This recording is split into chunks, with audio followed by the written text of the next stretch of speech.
I've been triple down in these last 3 weeks, 2.5 weeks on TikTok. It's an interesting approach. And one thing Gary says is attention is the greatest asset out there. And I was talking to someone last night. I used this comparison of if I told you that you could put you and what you do on a billboard on, let's say, the Garden State Parkway, would you do it? And it was free. You'd say, everyone would say 100% yes. And I say, there's no different. And if not, it's more valuable if you actually took that and posted on these platforms and did it for free. Because when people are driving by these billboards, chances are everyone in the car is on their phone, and the drivers nowadays are on their phone as well. So why not show up where their attention is in that sense? Your network is your net worth. Come listen to some of the most successful people I know share invaluable knowledge, stories, and advice in real estate, business, and beyond.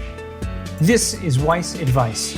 Whether you want to take your business or personal life to the next level, look no further. Welcome back to Weiss Advice. I am your host, Yonah Weiss. It brings me tremendous pleasure today to have Hakeem Valles with us today on the line. What's going on, Hakeem? Yonah, what's going on, my friend? Super happy to be here with you on your show, man. I'm super happy that you take the time and you're joining us. You know, you're one of the people that I thought of first when I launched this podcast. Like, who can I get? Like someone who's like relevant. He's hip. He's with the times. He's producing tremendous amount of content, and he's a real estate investor. And like, there are not like so many people that fit all of those. You know, check all those boxes. So I appreciate you joining me. Absolutely, man. I was actually talking to my business manager last night, and after like all the different challenges you've done in the past, I'm always telling him about them. And I was like, "Oh, you remember that guy who did that challenge?" He's like, "Oh yeah, I remember." You've never met him or talked to him, but he knows who you are, which is really cool. Oh, that's pretty cool. So guys, get a little bit of context. I like to introduce our guests, see who they are. You may have heard of Hakeem. He's a professional football player in the NFL.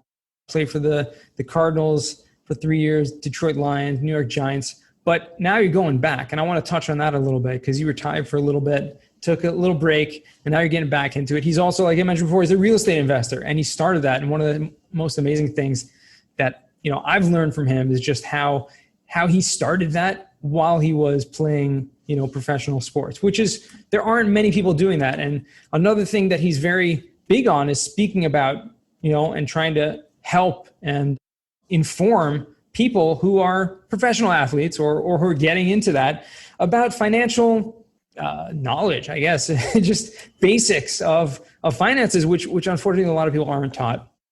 He also runs a media company called Perspective Global Media, which they're doing a lot of social media and podcast and post-production stuff for people, entrepreneurs, real estate people. So we're going to put his information in the show notes. You can check him out there. Hakeem, tell me what's going on. I remember you a couple of years ago, right? You retired from the NFL. It was like you had a family, right? You had a baby, and you're like, this is what I want. I just want to spend time with my kids, So what's the change? What's bringing you back? I've definitely got that itch back. Two, I've gotten to see the early stages of my daughter's life, which has been amazing, watching her walk, seeing her first steps, hearing her first words, all that type of stuff, which has been amazing. And just simply getting that itch back and having the clarity. When I was playing, I was a solopreneur. I was kind of doing everything, had the weight of the world felt like on my shoulders, didn't have a team built around me, didn't have an admin, didn't have anything in that sense. And in this past year to 18 months since I've been out of the NFL, I've built a team around me. Got 11 people that are, on my, you could say staff, but I'd say I work for them.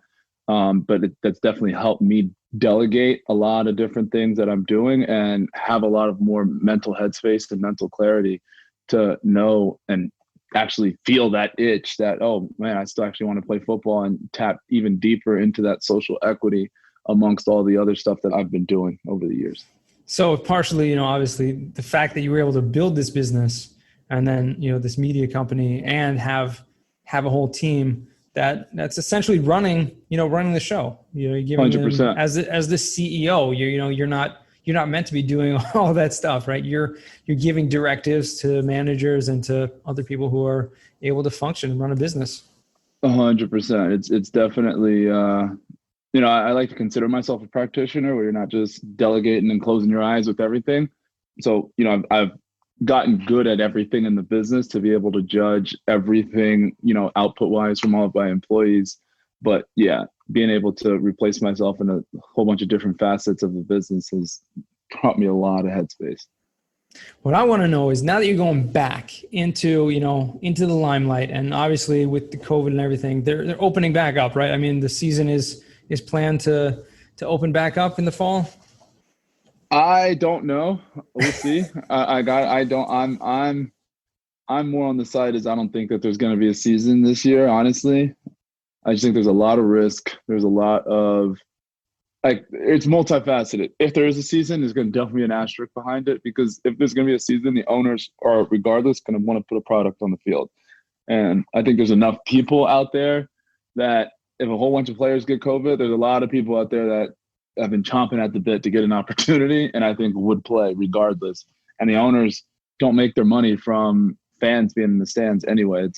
They make all their money from the TV contracts, and the ratings are going to be through the roof because we've been without sports for so long at this point. I think it just runs the risk of, a quarterback is so important in the NFL. And say a starting quarterback gets it and the backup and the third string gets it, I don't know what's necessarily going to happen. Like, you can bring in a street guy, but it's pretty hard to kind of, learn an entire NFL offense in that sense in a short period of time. And then I think the players have a lot of power in this situation. It's not many have been too vocal, at least in the NFL. But yesterday I saw an account tweeted out, one of the sports accounts tweeted out that there's been discussions that the teams will travel the day of game and not stay in hotels, which is like, I don't see many guys being okay with that. And there was an A-list player, Tyrann Mathieu, quoted the tweet and was like, pretty much like, hell no, we're not doing that, essentially. So it's like, that it's just going to be interesting because the players have a lot more power than they realize, but then the owners can still figure out a way to put out some type of product on the field. So honestly, we'll see. It's interesting. It definitely is interesting, and it's interesting times on so many facets. But that's one piece, of a very big part of the American culture. Obviously centers around football and professional sports in general. So it's going to be interesting what happens. What I'd like to see, is that you've been very outspoken about financial literacy and real estate investing, especially when it comes to professional athletes who very few and far between. And I spoke with Will Smith, who I don't know if you know, I think he was also a former NFL player, about his real estate investing career and how he started also while he was in the league. But he bought some duplexes, right, back in the day? Yeah, I think so. And he had some single families also.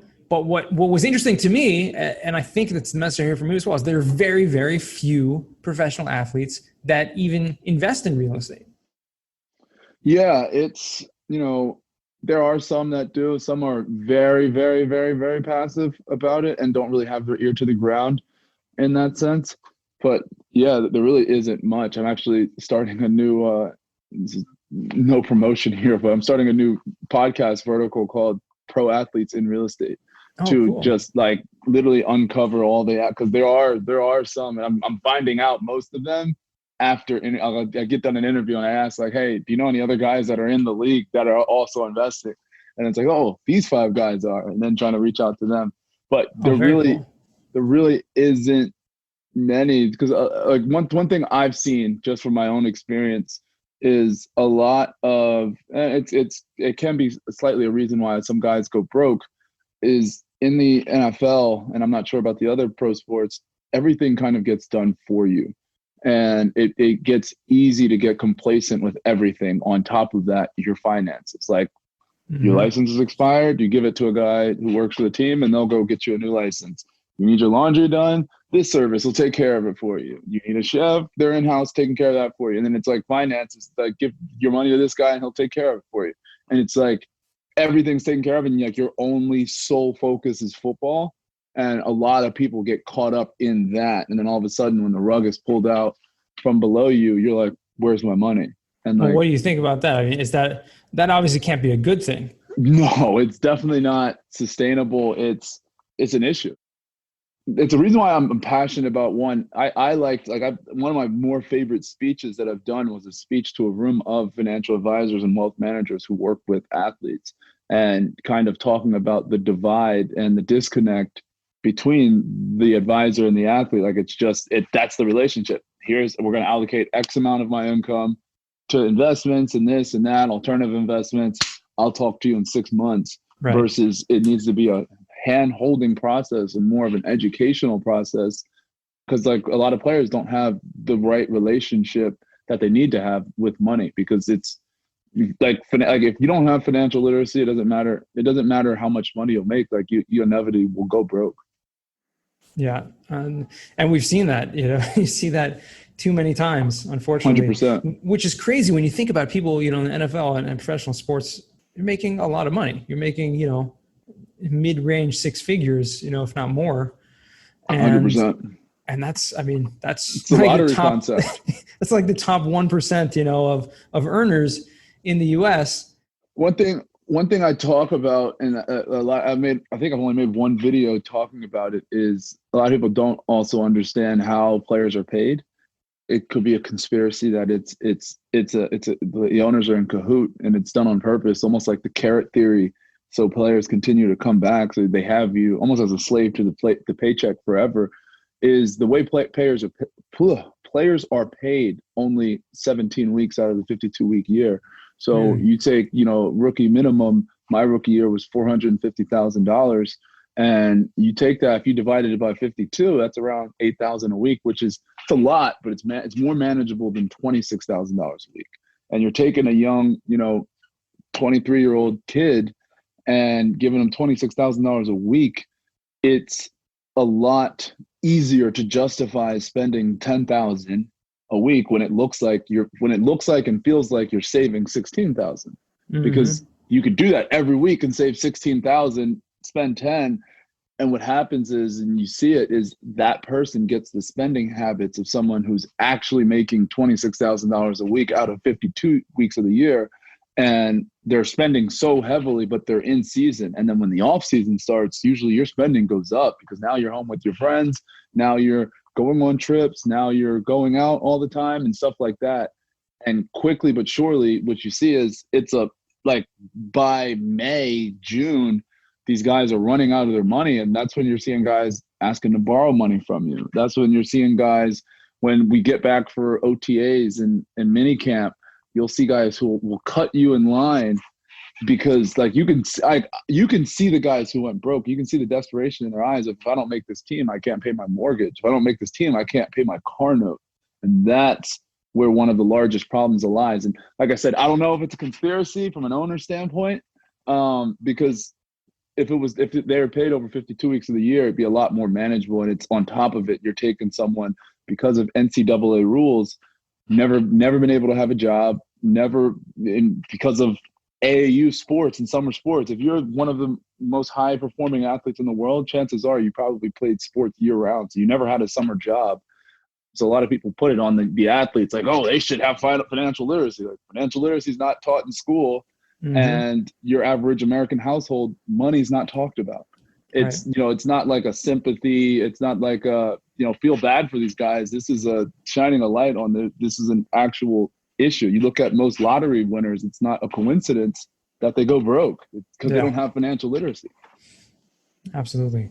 Now, besides for this podcast that you started, which is really cool, I'm definitely going to subscribe to that, because that's awesome. Getting professional athletes to talk about real estate. That's something I'm really interested in also. I mean, I'm obviously real estate and for interviewing professional athletes. So, but are you doing anything else like proactive in terms of like that financial education for players? Proactively for me, it's really just content to begin with. Like, I don't have like a product in that sense that I sell to my peers. Like, even like the podcast production company, like, we work with people who are like 35 and up. Like, as I think if you're you're under 35, if you can't figure out how to start a podcast, you probably won't be successful anyway in that sense. So I just, it's almost Gary Vee type method of not necessarily having a product to sell to your actual core following and your core fans, because it makes the relationship more genuine when there's literally like, I'm giving this content with nothing expected, sign up for this financial education course, sign up for this, sign up for that. It's more, let me just give it all. And just the brand that will kind of be built on the back end will pay dividends in the long term. Yeah, hopefully. I agree with that. Now, speaking of Gary Vee, let's change gears for a second, because you run a media production company, right? Your main focus, obviously, when we talk about media today, it's social media. Obviously, 100%. That's what's happening in the world. Obviously there's email content and there's web content and stuff like that. But the main thing is social media. So and we talked a little bit about this offline, but what's kind of your biggest resource right now in social media? I've been triple down in these last 3 weeks, 2.5 weeks on TikTok. TikTok is, a lot of people, I get the same reaction out of most people of, I think it's just this dancing platform, and you got to know how to dance and stuff like that. I've personally never put out a dance on TikTok, but in the last 3 weeks I've acquired 26,000 followers, and I've had a video get to 1.2 million views, 400,000 views, 300,000 views, 200,000 views, and a bunch that are in the tens and 50s of thousands. It's been wild. It's a massive land grab for people who are entrepreneurs, people in the business world, people who have some type of value to give in that sense. Most people think it's just a bunch of 12 to 14-year-olds on the platform, but in reality, there's a lot of older people and there's a lot of eyes on the platform that aren't necessarily putting out content. And essentially the way that the algorithms work is there's eyes and then there's pipes of content. Pipes of content. And if the pipes aren't full, but there's a lot of eyes on the platform has to disperse that content out to all the people that are out there in that sense. And from my own experience, just auditing the people who followed me, I'd say maybe 3 to 5% of the people on the platform are even posting. Like, my average follower has 0 posts of content there, and which allows you to, when I started really posting 3 weeks ago, I only had 50 followers. We're at 26,000 now, solely off the fact that I'm posting, like, it's volume of creative. I'm testing different stuff every day. Like, oh, that works. Like, that video has 1.2 million views. Like, it's a video that I've put on LinkedIn, in Instagram, was a video talking about when I was in my freshman year of college. I had an iPhone repair business. Like, my little brother cracked his phone for like the 10th time, and I told my dad, let me check it out. Went on YouTube, bought a new screen on Amazon for $20-$30. Took me 6 hours, took his phone apart, put it back together, and it worked. And then I was like, let me check it out on my phone. Took my phone apart over and over again so I could do it from 6 hours to 20 minutes, and started an iPhone repair business. Used to charge $60. The iPhone kiosks at the mall were charging $100. And I just did that at scale. But like, me saying that over a minute and overlaying some words in contextual TikTok form now has 1.2 million views. Like, that same video might have had 1,000 views on LinkedIn, might have had 800 views on Instagram. It's just about friction and where people are actually watching. Like, there's eyes. This is the question I asked you offline, but I want to ask you again now, because my understanding, and I hear Gary Vee like doubling down on TikTok, and I told you I watched this video with Charlie D'Amelio, who's like one of the most famous TikTokers, right? Who you told me she's making now $40 million a year from TikTok videos, from endorsements and all kinds of stuff, which is crazy. But for someone who's average, not getting necessarily endorsements, whatever, but how does that translate to business? Because obviously you're going on there and you're as a social media company that is catering to business owners, financial advisors, real estate owners, right? Entrepreneurs. You're putting them out there for business content, right? In a sense. So how does that translate to business? It's an interesting approach. And one thing Gary says is attention is the greatest asset out there. And one, that's where the attention is. Two, as a real estate person, I compare this as buying real estate in New York City in the 50s, buying real estate in San Francisco years ago. And not waiting, but essentially waiting on it, like knowing right now New York is New York in that sense, because it's just looking at the history of the different platforms, how they evolve and how fast they can evolve. Like TikTok is Instagram's most, like, that's the only conceivable threat to Instagram, and they're a feature away from becoming the Instagram of the day. Take it another level, like if business is something that you plan on doing long term and like in perpetuity, and not something, you know, you're trying to make $1 million this next year and, you know, Right. go to Bali and live there forever, then you have to understand that the core of a platform right now is, you know, 14 to 22 year olds, let's say. And in 10 years, those 14 to 22 year olds are going to be 24 to 32 year olds, which are the most dominant, most popular age group out there in that sense. And just looking at the acceleration of the growth of the platform, and then just understanding that the platform of the future is going to be in something that looks like TikTok. So if we don't know how to communicate on a platform like that right now, then in 5 to 10 years, when the platform of the future is something like this, we're going to become irrelevant. We're going to be the people who are just on Facebook and don't even know how to use Instagram and don't know how to use LinkedIn, and just, you know, the people who stay away from LinkedIn because they're like, I don't do that social media stuff. And that's the punchline, because there's people right now who are 25 to 35 years old who are going to become that in 10 years because their ego, or what, not even ego, I think it's more just ignorance in a positive way. Ignorance means like just not knowing that you can post business content and not dancing content, and you can post what you're passionate about. If you like to drum, you like to play the saxophone, you can just post that. And because of the way the algorithm works, you can get the massive land grab. So when New York City becomes New York City in 2015, and you can sell your flat that you bought for 50,000 for 7 million or something like something wild like that. Because now if that's the platform, if that's the Instagram of the day, but now you have 150,000 followers because you've been posting on there for 2 years at this point, you're going to have all the leverage when it's coming to outreach to a new show, when it's coming to getting a speaking engagement, when it's coming to just as a, you know, people check people's social profiles when you're about to do business with them, when you're about to, and it's like, oh, this guy Yona has this many followers. Wow, let me check. Like, that matters at the end of the day. And I just think there's a massive opportunity there.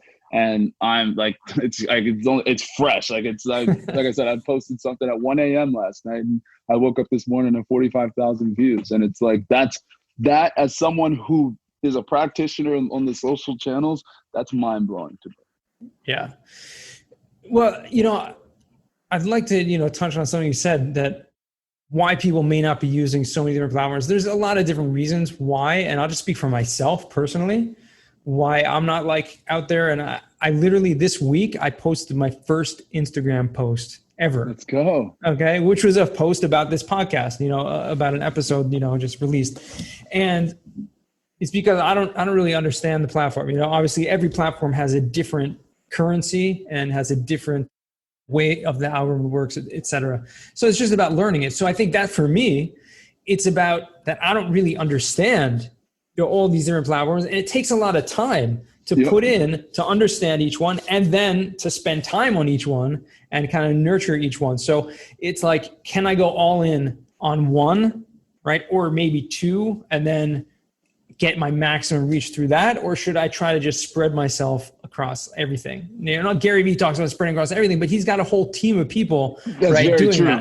That's very true. One thing he says that I resonate with is that he says that these, like, understanding how to use these platforms is as important, if not more important, as it used to be as balancing your checkbook. Because it's, like I said, attention's the greatest asset out there. And if that's true, then all of us need to take at least 5 hours, if not 10 hours, just consuming. Spending 5 hours just consuming, you consuming cost segregation content on LinkedIn, on Instagram, and just consuming, understanding, okay, that's how I should do something like that. Or people are doing stuff like that. Okay, people are doing stuff like that. And then it comes to a point of now you understand the creative, the different versions of stuff that how you can do it to make it contextual to the people who are watching stuff on there. And then it comes down to just literally ideas and just making, like just posting at such an unemotional scale. I was talking to someone last night. I used this comparison of, if I told you that you could put you and what you do on a billboard on, let's say, the Garden State Parkway, would you do it? And it was free. You'd say, everyone would say 100% yes. And I'd say there's no different. And if not, it's more valuable if you actually took that and posted on these platforms and did it for free. Because when people are driving by these billboards, chances are everyone in the car is on their phone, and the drivers nowadays are on their phone as well. So why not show up where their attention is in that sense? Excellent point. That's awesome. All right, I want to jump right into the final four over here, Hakeem, because we could go on all day with this. 100%. But we got to keep to our time limits. First question for you: what is the worst job you ever had? Ooh, the worst job that I ever had was I used to work for a beet company, like like the vegetable beets. Oh, wow. Yes, it was a company called Love Beets. They were flavor infused beets, and I was an ambassador to the company. So I used to go to the Wegmans, the Whole Foods, what other store did I go to? I went to Wegmans, mainly Wegmans and Whole Foods, and I used to set up the sample tables, and I used to stand there for 4 to 8 hours a day. And every person who walked by, hey, you want to try a beet? And your average person would go, oh, I hate beets. Like, I'll get out of here. Like a lot of people are very passionate about how much they don't like beets. And then I'd come up with a follow line like, you want to make sure you hate beets? Or then people, so it's because like beets are one of those things where it's like not many people are like indifferent about beets. You either hate beets or you love beets. And that was kind of another line, was someone say, oh, I love beets. And I say, oh, it's interesting. That's the name of our company.